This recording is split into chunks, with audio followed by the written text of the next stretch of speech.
Nous portons tous en nous un univers aussi complexe qu'infini. Imaginez un espace intérieur rempli de nuances, de lumières et d'ombres. D'un côté, il y a notre dimension tangible, nos pensées, nos émotions, nos comportements. Et de l'autre côté, il y a une étincelle, un souffle divin que rien ne peut vraiment saisir, notre essence spirituelle. La spiritualité, c'est le lien avec l'éternel, une aspiration vers quelque chose de plus grand que soi. Et la psychologie, elle apporte une boussole dans le labyrinthe de notre humanité. Lorsque l'on réunit ces deux perspectives, c'est une image complète, entière de l'être humain qui se dessine. Corps, âme et esprit en harmonie. Mais pourquoi cet équilibre est-il si crucial? Imaginez un voyageur avec une carte incomplète, sa destination lui échappe et il avance à tâtons.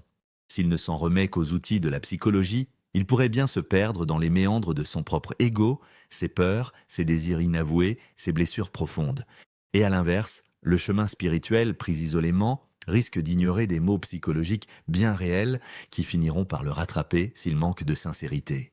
Prenons un exemple, une personne aspire à l'absolu et se plonge dans une quête spirituelle, prière, méditation, silence, contemplation, invocation.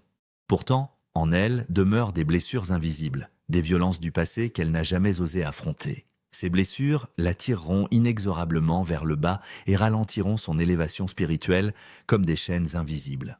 Et c'est là que la psychologie devient un allié précieux. Comprendre, décrypter, transformer ces freins en opportunités de croissance. Mais attention, la spiritualité ne doit pas devenir une simple extension du bien-être, un outil pour échapper à la douleur temporaire. Au fond, c'est une quête d'absolu, une invitation à redécouvrir notre essence éternelle. Comme le dit un proverbe soufi, qui connaît son âme connaîtra son Seigneur.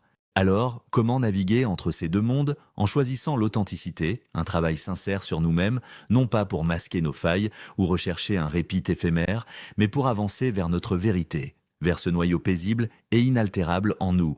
En fin de compte, l'équilibre réside dans la pureté de l'intention, dans l'effort sincère et dans le courage de mettre les choses de prioritaire en priorité.